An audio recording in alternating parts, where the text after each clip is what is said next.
Hello and welcome everyone. I am your host Avantika Kansal and you are tuned into Global Lens with Avantika, your window towards the globe and towards the international narrative in a very compelling manner.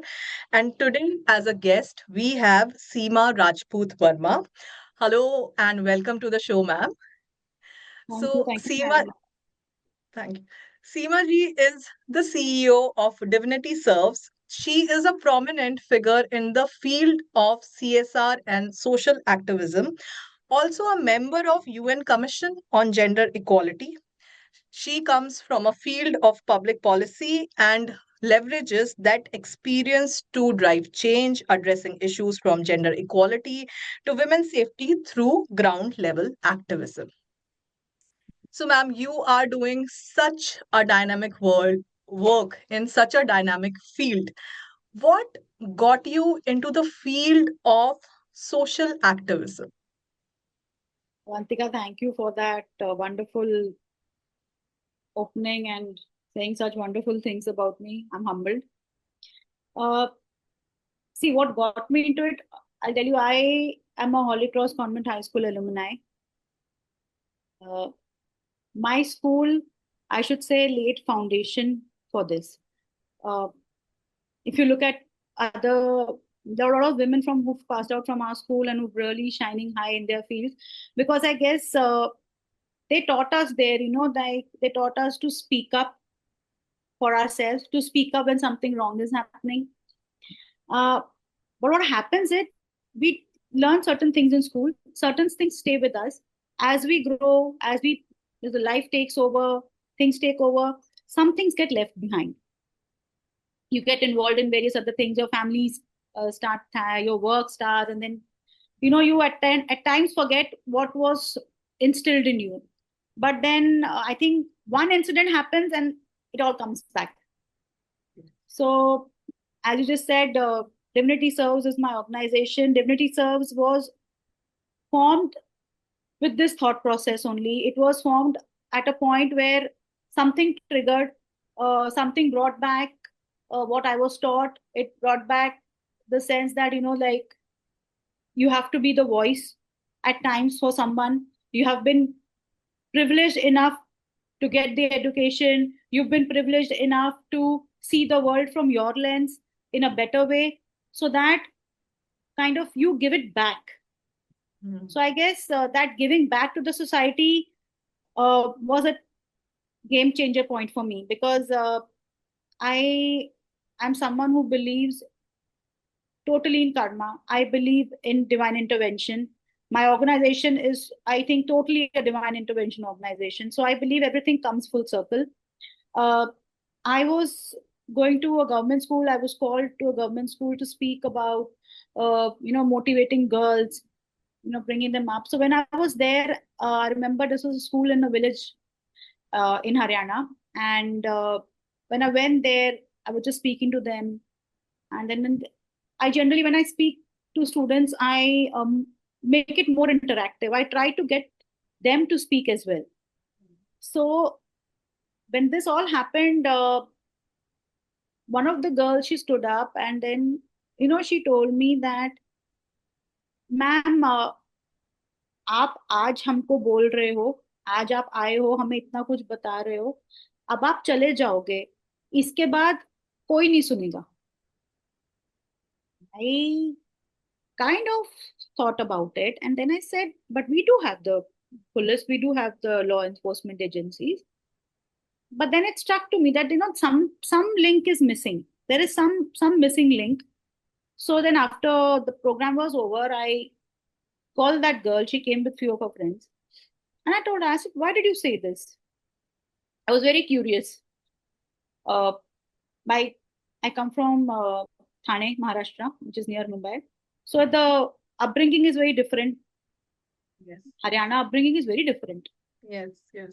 So, when you come from a mindset, you feel ki similar must be, but then it's very different.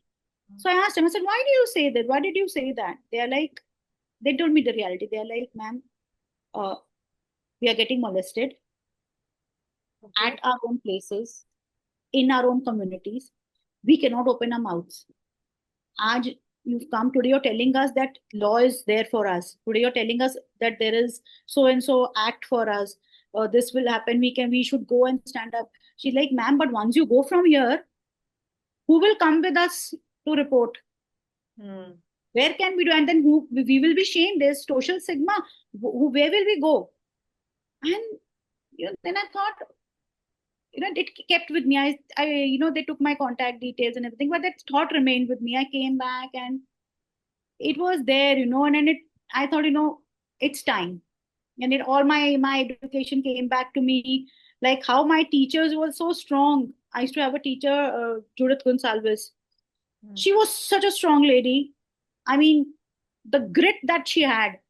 And she used to tell us this. She's like, it'll take one step from you and it'll lead to 100 more. And I was like, that just came back to me. And I was like, maybe it was for this day. And then I started, doing my research. Then I started studying about things and everything. And then I found that, yes, there is a big gap. There is a big gap between the people actually knowing about their rights and laws and people going out there and the help reaching them. It's not that the help is not there. It is not that the system is not there. They're not even aware of it. Right. So then Divinity Serves was formed. And my main aim and the main vision of Divinity Serve was that we are going to be that channel.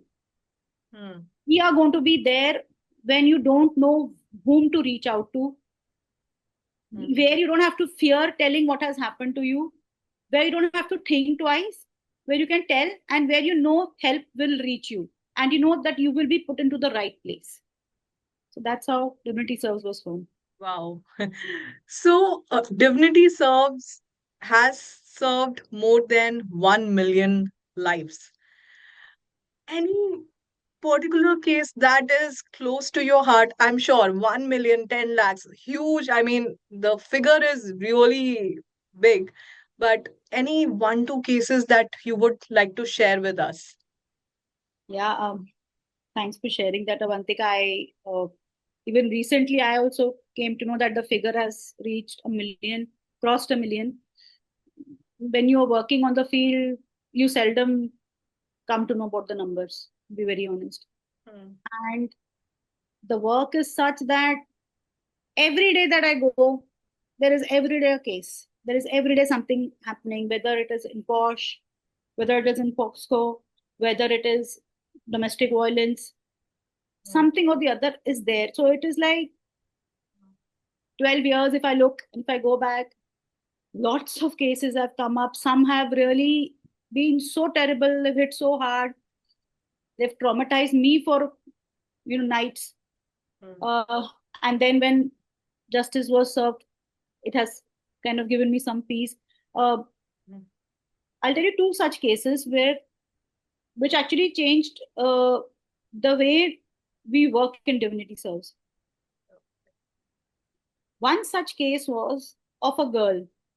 We had started this project. There was this IPS officer. So she had seen our work and she told us that she wants us to do this kind of projects in that district because in that district, women and girls were not aware of even their basic rights. And we said, okay, we designed a project, we planned it. In between, we were called to another village, another part of the country, very rural village.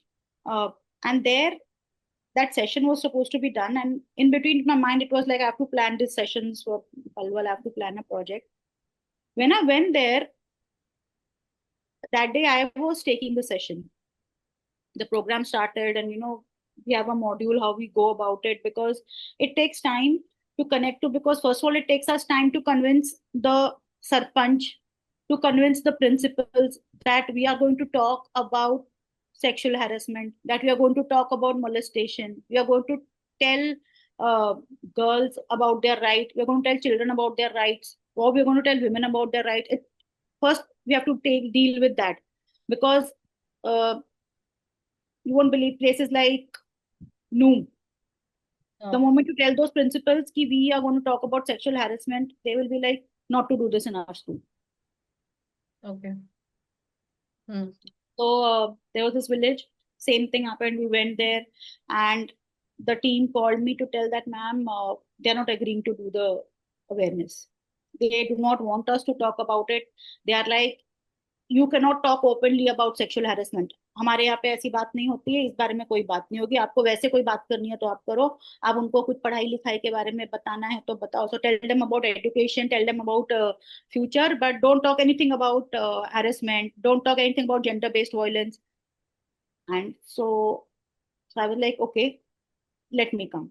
So then I went, because I understood that the team itself will not be able to, take this and handle this. So then I went, and then it took me quite some time to convince them that you be a part of this, and you understand there is nothing that is wrong that we are doing. And I told them that if anything comes up, we will keep it anonymous. We will not let any names out. And we gave them full confidence that everything will be confidential till they don't tell us. We will not be talking about anything that has happened in the session till we do not get an approval from them, because they need to understand why this is happening. Right. You won't believe, Avantika, the session happened. I took the session, and usually what happens is when I take a session, after that, I keep a 15 minutes window where I keep where if it is in a village, in a community hall or somewhere, there's always one room where I keep that whoever wants help Hmm. can come there. Hmm. We have police with us. We have the women police with us, and Yes. they can come there to us. No one will monitor who's coming. We make sure that the channel is such that people don't know who's coming to us. Everything is undercover. There one girl came, and she was so scared. First of all, she was very scared. Somehow she gathered the courage. She was there with two of her friends. She came, and you can make out, after when you do so much work, you can make out something is terribly wrong. Hmm. We made her comfortable, made her sit, and then what happened? Then she told that she was not only being sexually harassed at her own home, Okay. but her parents are aware of it, and her parents are now wanting her to be professionally a prostitute. Oh my And God. Okay. she was not even 15. And then when she started talking, she was crying obviously, but her friends were there, and then she started talking and telling stuff. Then things started come. Then she started showing the marks on her body. Her mother had burnt her body with hot iron. Mother. Yes, mother, biological mother.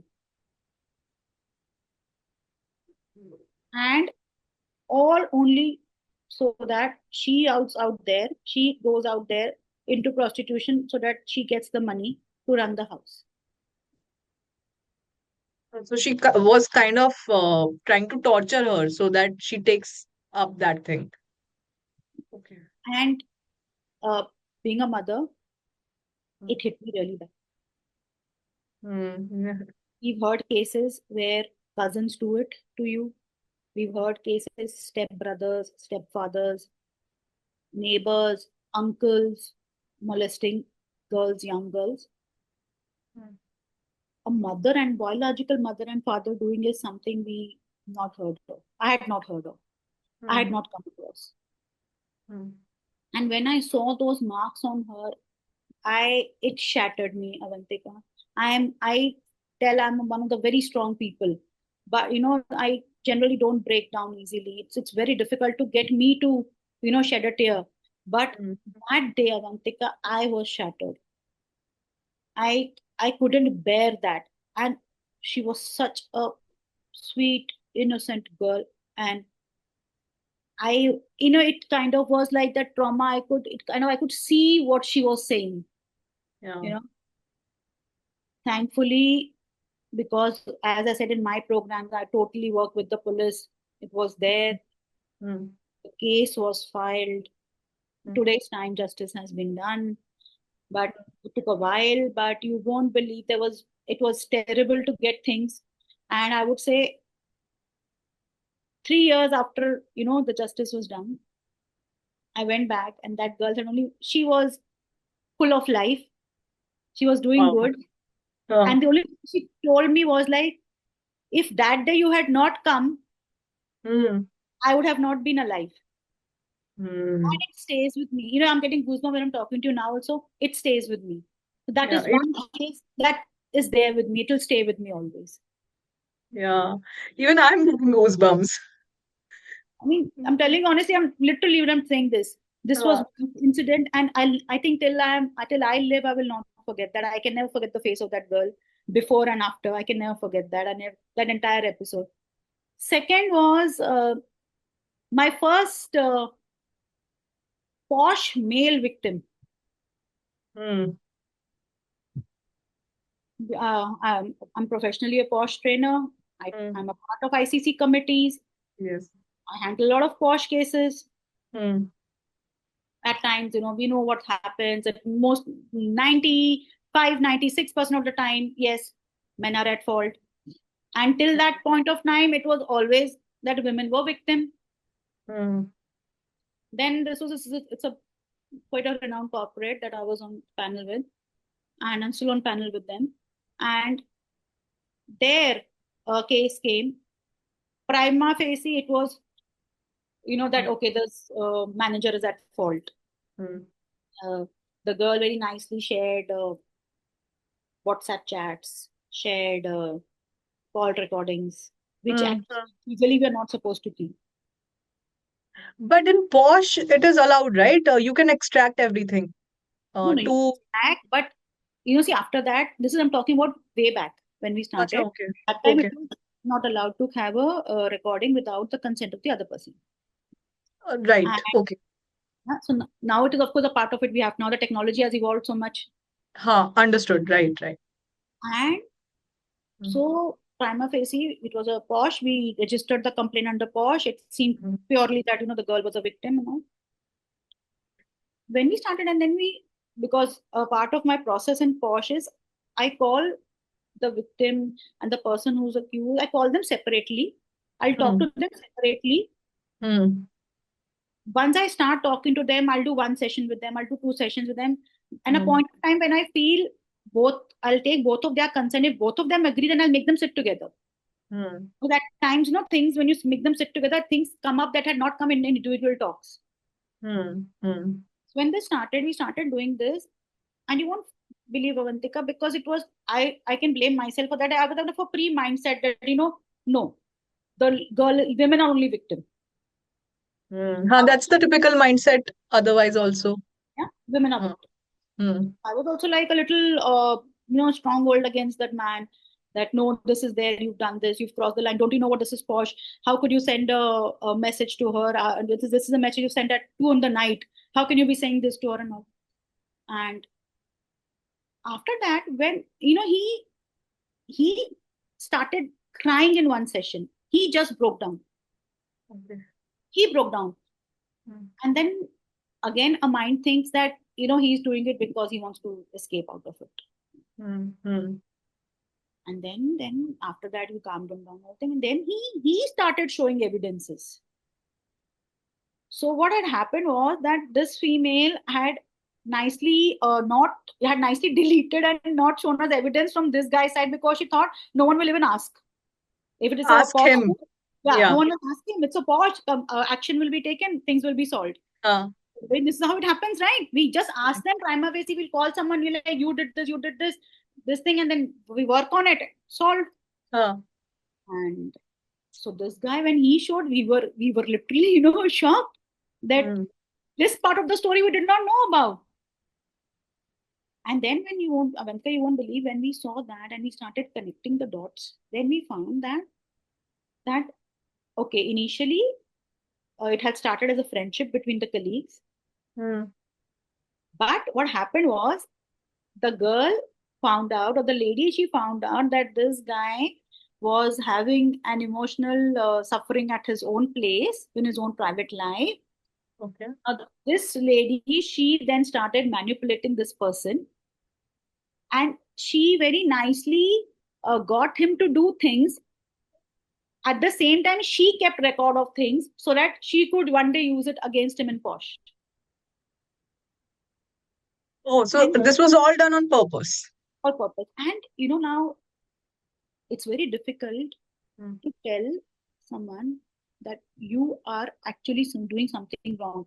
Now, if a girl comes to an ICC committee and if she tells, I have been harassed or I feel Right. uncomfortable, it is posh. The moment she Huh. tells I feel uncomfortable, it is posh. Yes. Want to tell her, and then to tell her that, we are trying to find out, and we had find out that you are actually leveraging posh against this person. Mm. Now, this could backfire to the ICC members also, Mm. because it would be like you are manipulating the case, or you are siding with this guy. So we Mm. have to do it very smartly. So we got the evidence, and Mm. but still, again, we were like, let's still be sure, because this is very important. Because Yeah. a posh complaint, the Mm. inquiry of the posh complaint, and then when you actually come with the end result of it, when you give that this is what is going to happen, the punishment, it actually matters. It can actually shatter one's corporate life. Yes.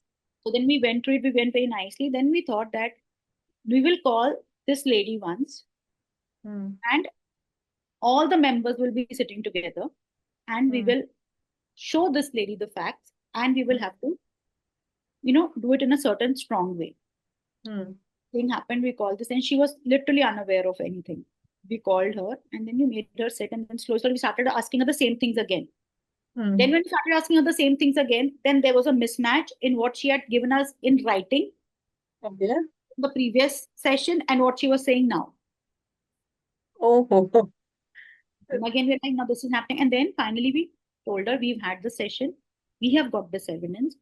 We think you're doing it because you were denied 2 personal leaves. This is what you were doing, because we had come down to a point where 2 personal leaves were denied. Acha. Okay.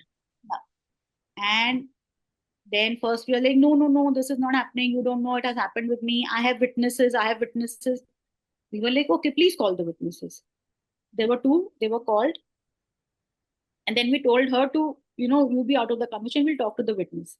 We started speaking to the witness, and then one of the witness, she told that Mm. uh, when there was a pause session happening, that time she had told us that how much inquiry do ICC people do? And she's Mm. like, we had thought that you all will only listen to the Mm. lady. Mm. So, because this manager was actually not giving us leaves, so Mm. we decided, because he had shouted at her for her work once. So we Mm. told her that no, no, you can go to the posh committee. So that is why it was all done. Yes. And then we called her in and we told her, now this is your witness. Your witness have spoken this. Now what you have to say? And then she Mm. told us, the pictures that she had shared. She told, no, I had only asked the pictures to be taken. And then she admitted it, that she's like, Mm.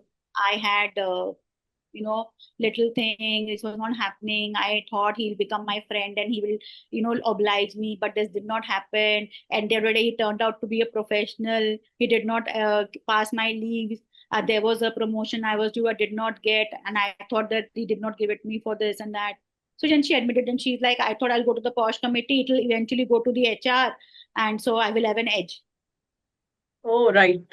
And this, in 90 days, we're supposed to close a posh complaint, Yeah. right? 90 days is Yeah. the time to close a Yeah. posh. This went on almost for around 80 days, 82 days. Mm. We were Okay. right at the end of it, where we had to close it and we had to find this out. And like just towards the end, we came to know this, and that was like a game changer for me when it comes to posh. After that, i I was clear, I never go into a posh complaint now thinking, okay, the women is only, the ladies are going to be the victim. Now I go with an open mindset. Let me get the evidences, let me have both the parties talking, let me see who's actually a victim. And as I said, in last 1 year, 5 cases have come where men have been the victim. This is in 1 year, I'm telling you. This is such an eye opener. I mean, for me, it is a huge eye opener because we generally think it is a male dominated place, especially the workplaces. It's considered that it's male dominated, but no, now things are just opposite. for a reason, POSH Act says to have, majority of women as the members. Yes. A reason Yes. POSH Act says that you have to have a woman who's who's the chair of the ICC committee. For a Hmm. reason, because generally it is the women who are victims. Uh, uh, POSH yes. sexual harassment at workplace for women. Primarily, Hmm. this is what it says, right? It Huh. never says sexual harassment at workplace for men. Exactly. So, but then when you get cases like this, when you get pure evidences, Hmm. then and now I mean, lately I think in the last few months, what has happened in the country, we've had so many cases where men have been killed. We've had those Hmm. cases come up. Hmm. Uh, so I think it's sad. Hmm. Like, women need a voice. Women need Hmm. to stand up, but we need to also understand that laws are for you to stand up, but laws are not for you to misuse. Yeah, to exploit and That is one thing. Now I think it's very important at this point of time, with social media, with hmm. all information available on the internet. I think this one thing now has to be made very clear, that if you exploit the laws, if you exploit the act made for your good, Hmm. you will also take the back of it. You will also be punished for that. That is one thing. And I think now the BNS has made some provisions for that. Yes. Yes. BNS So only. that is something which is now to be kept in mind. So one blatantly cannot go and put men specifically in under scrutiny. One Hmm. late small case, I'll tell you one case in Posh came lately. It was not a Posh case, Okay. but it was marked to all the ICC members. Okay. I have been used. I'm mentally tortured. I'm uncomfortable, because they know the keywords: mentally tortured, uncomfortable. Put it in Posh. Hmm. The entire complaint itself clearly meant. I mean, it was evident it's not a Posh complaint, but we entertained it because we Hmm. had to document it. And when we Hmm. came, we are talking about her complaint, and the complaint herself, she's laughing. Oh, so it was filed by a woman, and she herself was laughing. And I got so angry. I Huh. said, "Do you understand how serious this is?" And I said, "Okay, now that you're laughing, now we all have gathered, the committee has gathered. What do you want?" Because Huh. I at times I get really angry when things such happen. I'm like, "What Hmm. do you want?" And then she goes, "I wanted to reach the top HR management, but there was no other way to reach." Oh, so then you get the portion. And then what do you do? Like, do you feel pity for such women? Hmm. Do you get angry on such women? Yeah. Or then I mean, yeah. Nee, but the thing is, I mean, they can reach to the HR. They can put a mail to the HR. It's you don't have to get Posh involved. That means they probably want more eyeballs to the entire scenario. That's their entire idea. So, ma'am, you have worked with almost all the state police departments across India. How has this collaboration been for you?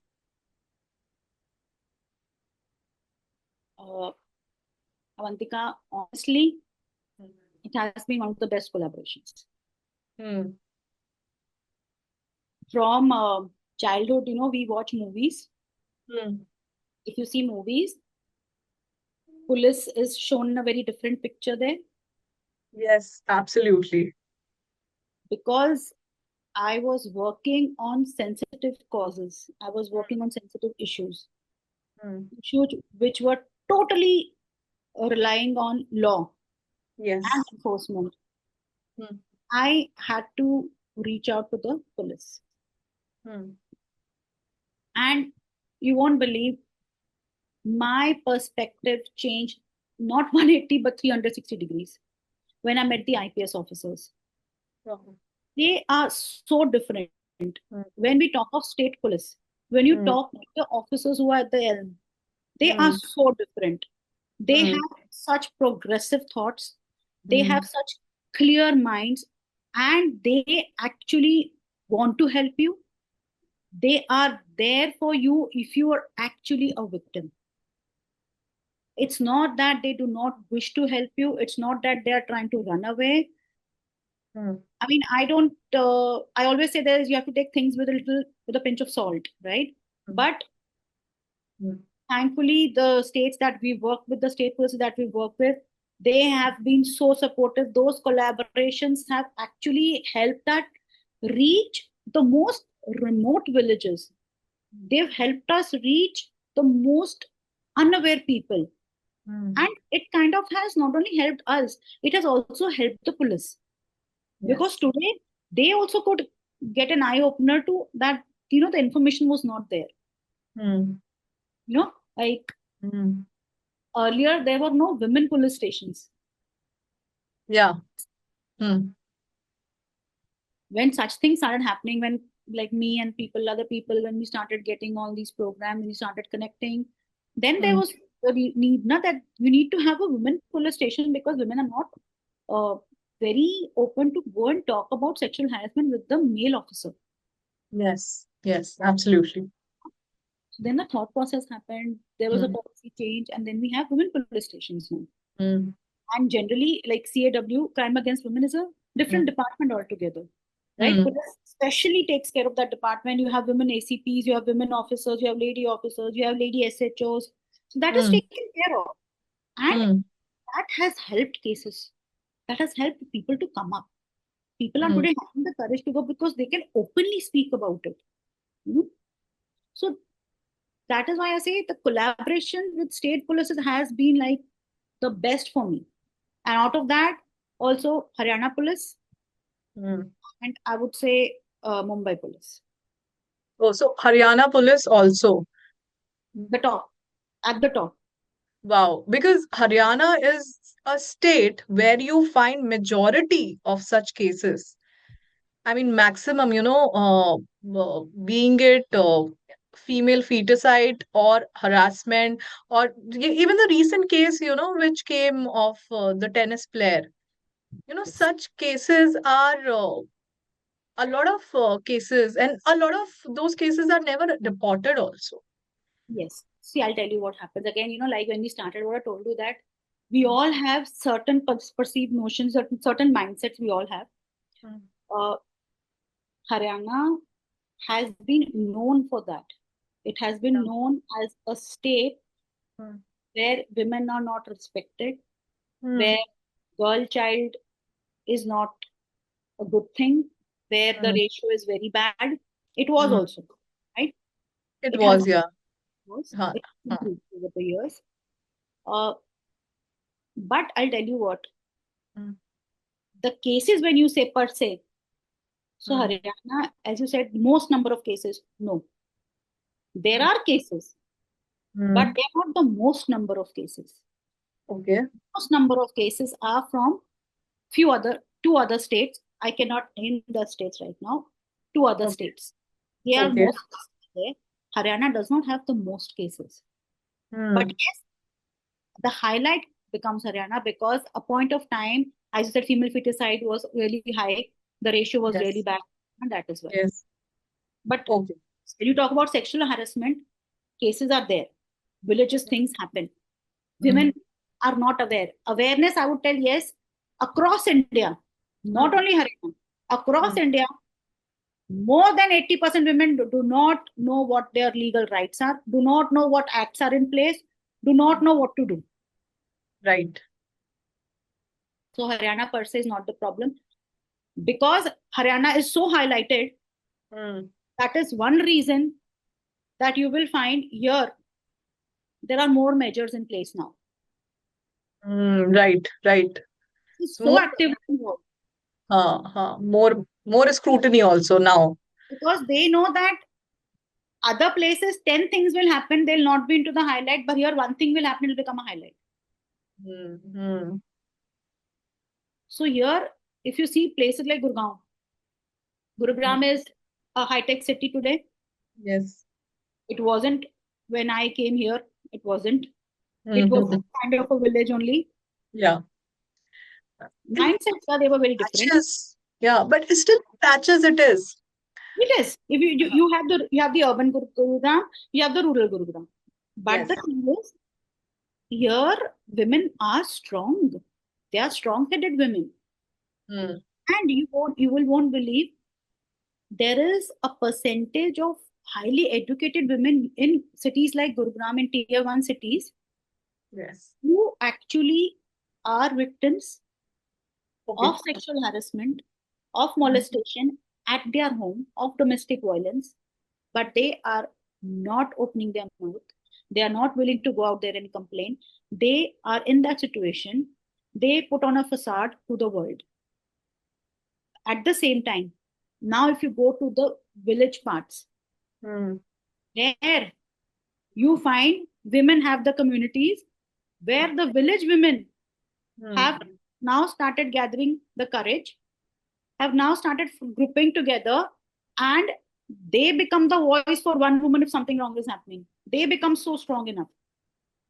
They are ready to come and talk about it. If you today, if you go to a police station, women police station, you'll probably find someone from the village who has come out and who's talking openly about what is happening to her. Then Hmm. an educated, maybe a nice corporate job Hmm. or business or an entrepreneur's wife coming and telling. It's the women who are from the village who are actually coming and telling. Oh, wow. So this is quite eye-opening, but why do you think such kind of situation is at play? uh, Avantika, I tried to analyze this for quite some time. What I could personally understand was biggest reason is social stigma. Biggest. Right, right. Right? Secondly, some women that I found, I mean, because we came across that, and then there were one or two women who were like really high profile, and we had to get them help because some of their friends told us about what they're going through, and we had to convince them to, come out there. So, what we understood from them was first, social stigma. Secondly, they were like so upbeat in the open world where they had put on such a facade that they are such happy couple.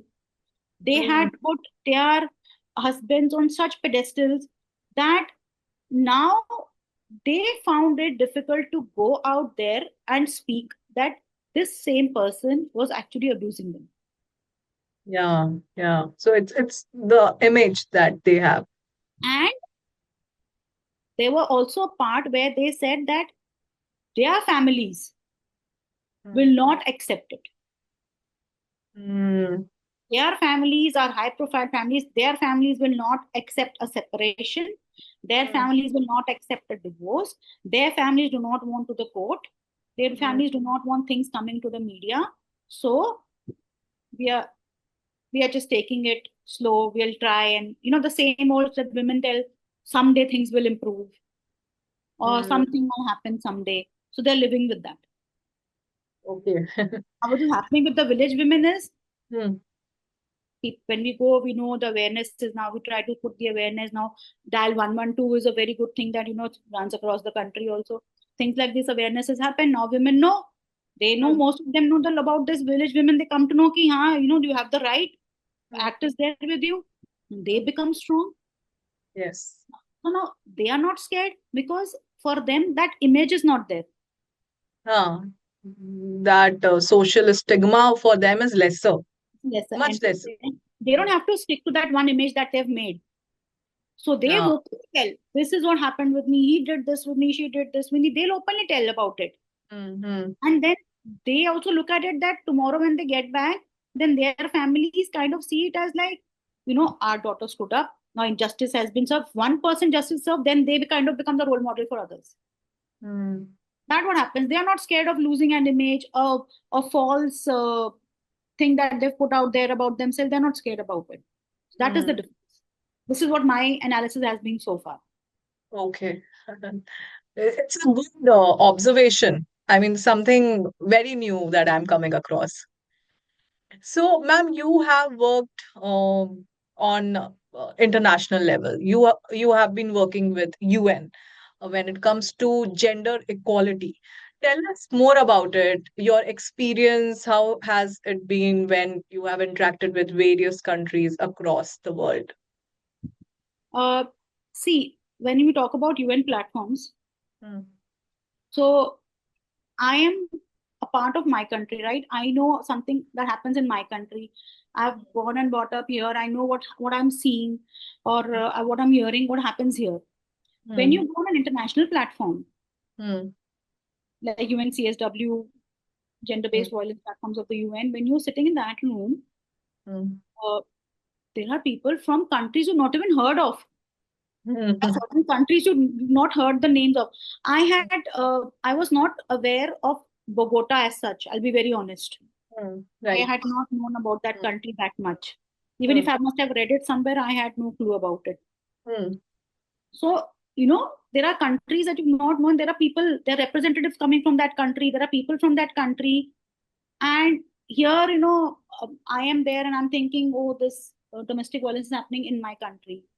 Mm. Mosh is happening in my country. Gender inequality is there. There is inequality in pay in my country. This is happening in my country. Because Mm. that is how media showcases India.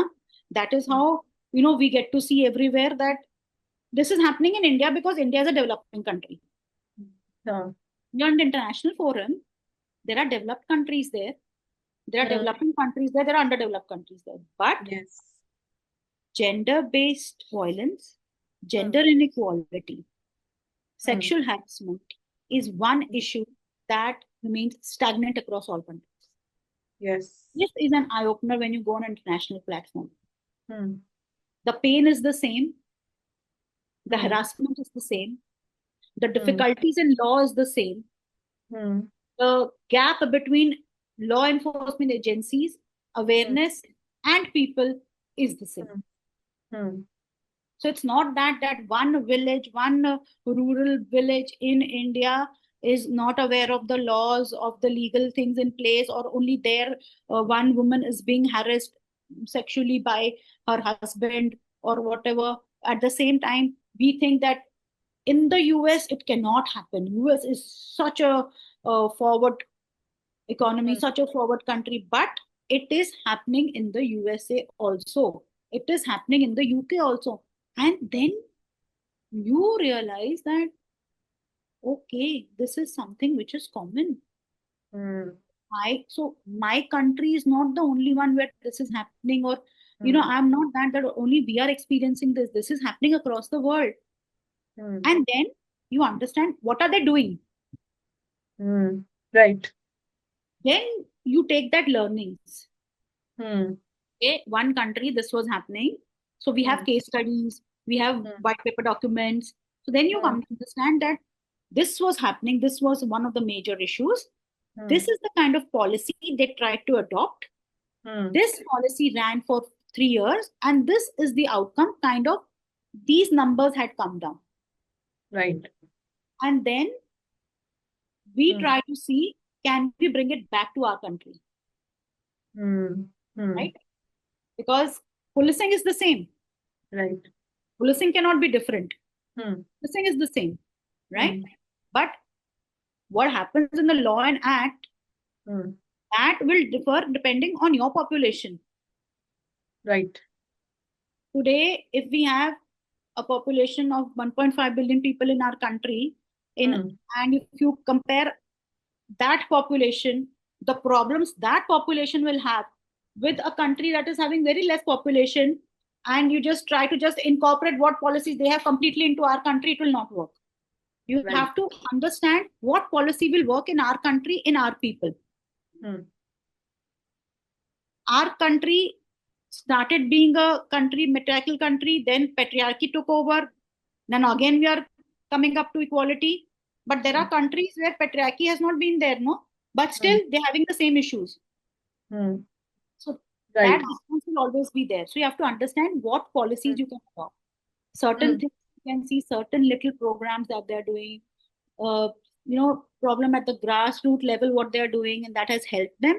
And you think you can modify it a bit, make changes according to your people, your law, and if that works, well and good. So that perspective opened when I went on international platforms, and that is why I actually always look forward to attending more programs there, because every program is a learning experience for me. Yes. Right. Right. Different perspectives, I'm sure, from different countries and everything put together. A lot to learn and implement. Absolutely. And also then the kind of things when you hear the cases and when you relate that the cases were similar, but then when you see the way they were dealt there, Right. the kind of implementation they had over there, Hmm. and it kind of gives you ideas to try and do things back home, which can actually be smooth enough and Hmm. effective enough. That is the Nice. So, having said that, you were have also been a part of G20 and participated in that. Tell us more about your experience.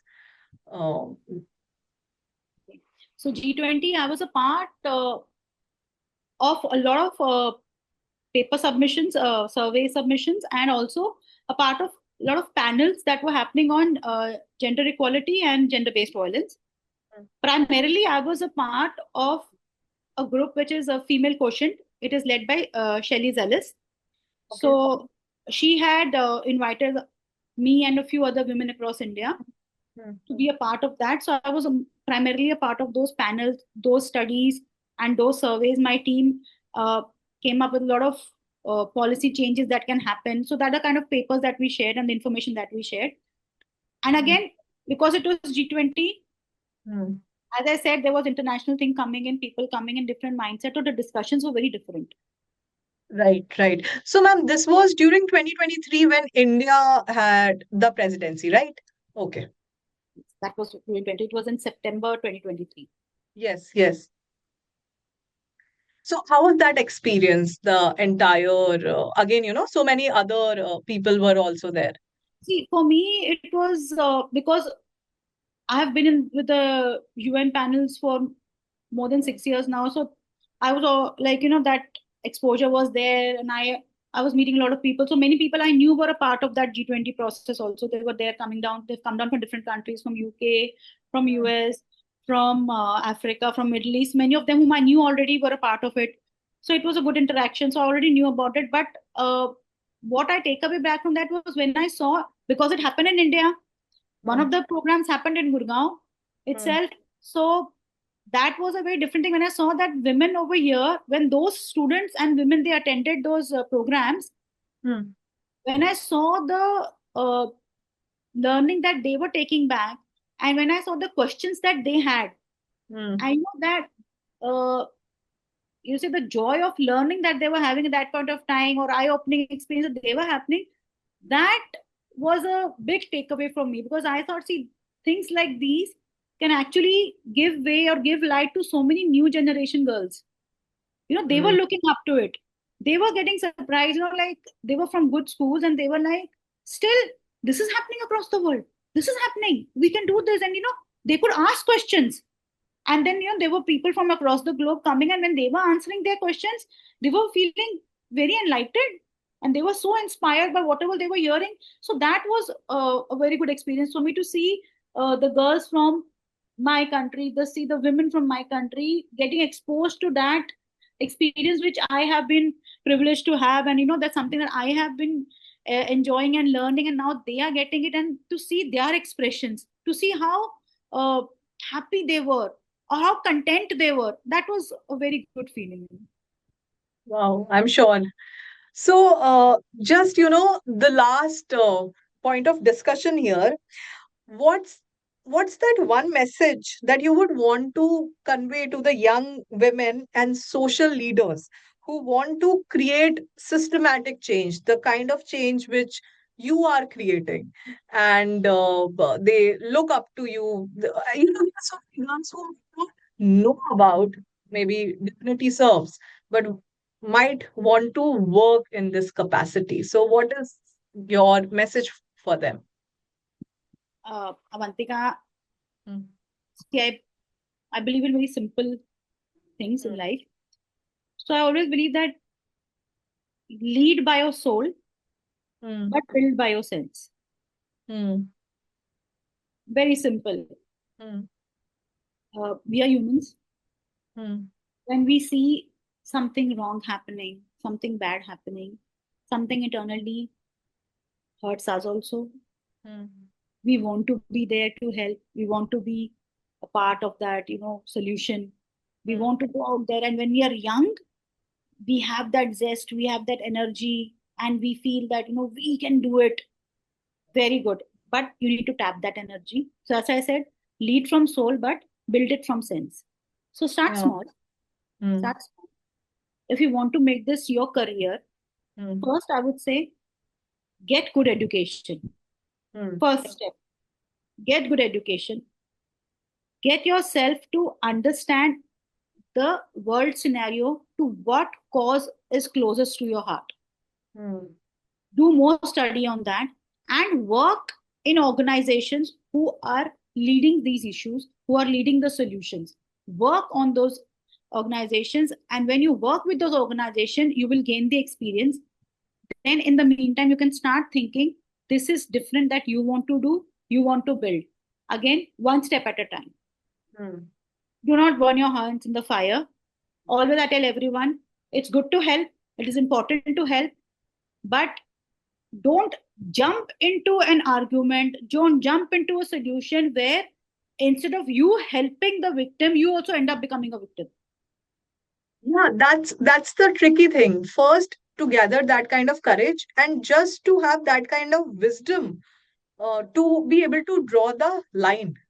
Absolutely, that is important. So today, I always tell you, today's generation is so blessed. You have n number of means today. You have the social media. Today we are doing this online. I mean, we in our generation we could not even have thought of something like Yeah. this happening, right? So we Hmm. are the generation is so blessed. I mean, when I see young women like you, I feel so proud. I'm so happy when you see women like you are coming up or thinking in this direction. This can be a big thing for you guys. You're thinking of building something big out of it. So it's good to see. But at the same time, I always say like gain the experience, right? Hmm. Know the exact ways to help. You want to help a victim, then you should know that, as I say, you should know you have dial 112 today in place. You know that you have women police stations in place. You know that there are apps in place. So when you see something, yes, don't be someone who just posts things on social media. Don't take pictures and videos and post it on social media. Be a help is try and get help. If you're Hmm. witnessing something that wrong is happening, reach the closest law enforcement agency that you can to get the help. Hmm. Don't be the film hero or heroine. I can do it. I will alone do it. You can't do it. Hmm. Face the reality you can, Yeah, right, right? right. So the reality also needs to be kept in mind here. Start small, Hmm. use your brains, start small, gather information, gather knowledge, gather experience, build it. But yes, where courage is required is to build it, right? Hmm. Like to reach out, like there's this female Smriti Agrawal. I was on her podcast. She had requested me. So she is one lady I saw. She is someone, she's a very young lady, and I have seen that zest in her. When Hmm. when you connected with me, I saw that zest in you.